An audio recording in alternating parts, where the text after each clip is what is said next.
Hello बच्चों, कैसे हैं आप सब। आज हम देखेंगे बहुत ही important comparisons which is comparison between mass and charge. Right, तो देखते हैं राइट क्या है डिफरेंसेस या comparison of charge and mass. Right, charge and mass, first comparison. Right, charges are positive, negative और जीरो। राइट, सो चार्ज आपको तीनों form में मिल सकते हैं। Right, positive charge, negative charge और जीरो चार्ज। राइट, यानी नेट चार्ज जीरो भी हो सकता है।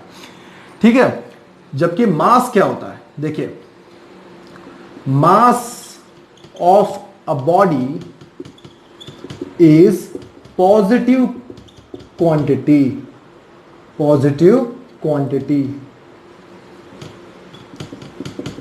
राइट, यानी मास हमेशा पॉजिटिव रहता है, जबकि चार्ज आपको तीनों फॉर्म में मिल जाएंगे, पॉजिटिव, नेगेटिव या zero. Right, second, charge carried by a body will not change by the velocity of the body। इसका मतलब क्या हुआ, देखिए कोई बॉडी के मतलब मान लीजिए ये एक बॉडी है। राइट, इस बॉडी में चार्ज प्रेजेंट है, कोई भी अमाउंट का चार्ज। अब ये बॉडी कितनी ही स्पीड से क्यों ना ट्रेवल करे, कितनी भी वेलोसिटी से क्यों ना ट्रेवल करे, पर इस बॉडी का चार्ज चेंज नहीं होगा। राइट, तो इस प्रॉपर्टी को हमने यहां लिख रखा है, charge carried by a body will not change by the velocity of the body. Right, जबकि मास के अंदर क्या होता है, देखिए mass of a body will increases by the increase in the velocity of the body, right. देखिए ये हुआ कैसे, एक सीधी सी फॉर्मूला है हमारे पास।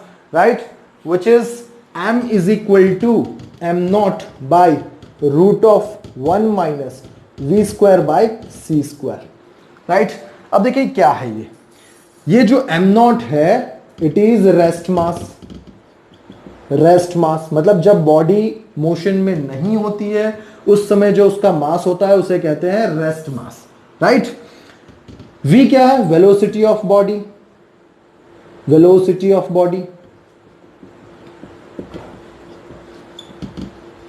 राइट। c क्या है, स्पीड ऑफ लाइट, देखिए। और m क्या है, it is a mass of body when it is in motion, mass of body when it is in motion. Right, when body is in motion. देखिए मान लीजिए आपकी बॉडी स्पीड ऑफ लाइट से travel कर रही है, तो क्या होगा, body v speed is equal to c हो जाएगा। ठीक है, तो v is equal to c हो जाएगा, तो इस इक्वेशन में आप v is equal to c रखेंगे तो क्या होगा, देखिए यहां पर भी c स्क्वायर आ जाएगा, c square by c square is 1 minus 1 is 0, तो डिनोमिनेटर में 0 आ रहा है। अगर डिनोमिनेटर में 0 आ रहा है तो ये मास की वैल्यू क्या होगी, इनफिनाइट। देखिए मास चेंज हो गया। ठीक है, इसी तरह कोई भी पार्टिकल कितना भी हल्की मास का हो, कितना भी कम मास का हो, अगर वो लाइट की स्पीड से ट्रेवल करेगा तो उसका मास इनफिनाइटली बढ़ जाएगा, इनफिनाइट हो जाएगा। समझ में आया, तो इसका मतलब क्या हुआ, मास चेंज होता है by change in velocity of the body. Clear. आइए देखते हैं थर्ड कंपैरिजन।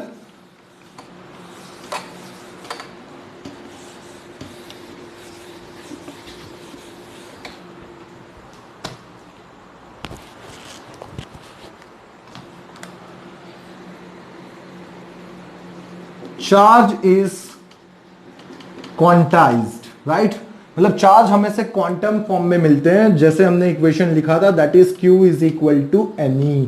राइट, जबकि quantization of mass is yet to be established, right? Quantization of mass is yet to be established, right मतलब हमें quantization of mass की अभी भी कोई सबूत नहीं मिले हैं, ये फाइंड करना बाकी है कि भाई मास क्वांटाइज्ड प्रॉपर्टी में आता है कि नहीं आता है। ठीक है, फोर्थ देखते हैं हम लोग। देखिए force between two charges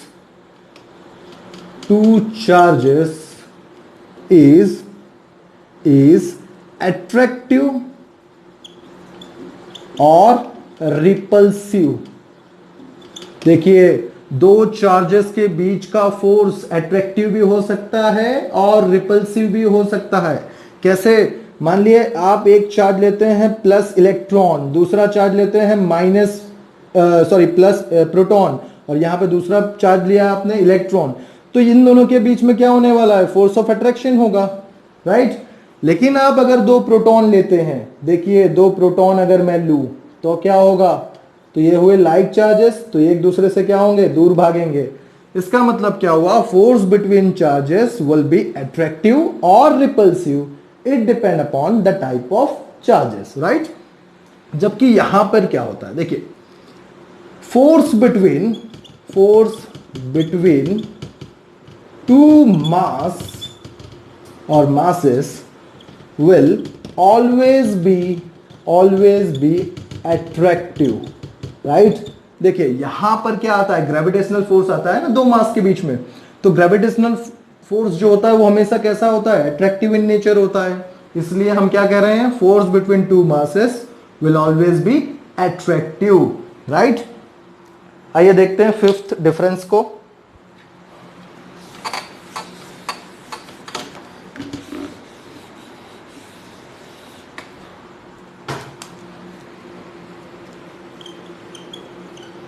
charge are conserved quantity,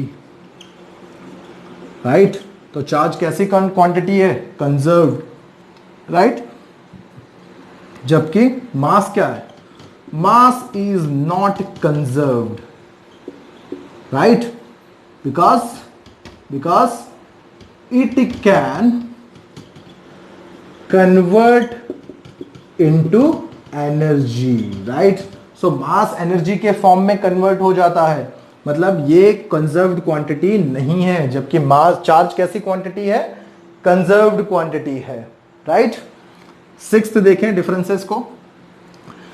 sixth differences जो है वो हम यहां पर कह सकेंगे that is when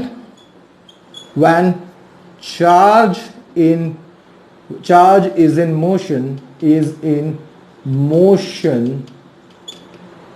it emit radiation, right? तो accelerated charge always emit radiation, या charge in motion emits radiation। जबकि यहां पर हम क्या लिखेंगे? मास और moving mass will never emit radiation, right? मास कभी भी रेडिएशन इमिट नहीं करता है, ठीक है? यह आपको याद रखना है, important property. Okay, seventh point को, which is charge without mass will not exist. मतलब इसका मतलब क्या हुआ? देखिए charge without mass will not exist. देखिए कोई भी चार्ज बिना मास के नहीं हो सकता। आप एक इलेक्ट्रॉन भी लेंगे तो इलेक्ट्रॉन के पास भी मास होता है, राइट? प्रोटॉन भी लेंगे तो उसके पास भी मास होता है। मतलब existence of charge without mass is not possible, ये बात आपको याद रखनी है, ठीक है? जबकि मास के अंदर ऐसा नहीं होता है। मास can exist without charge, right? मतलब मास एग्जिस्ट कर सकता है बिना चार्ज के। किसी बॉडी का नेट चार्ज जीरो हो तो हम ये नहीं कहेंगे उसका मास जीरो है, उसका चार्ज जीरो है, उसके अंदर इक्वल प्लस और माइनस अमाउंट के चार्ज है, इसलिए वो बॉडी न्यूट्रल है, उसका चार्ज जीरो है। लेकिन आप कहेंगे उस बॉडी में मास है, right? So existence of mass without charge is possible, but existence of charge without mass is not possible, right? Thank you.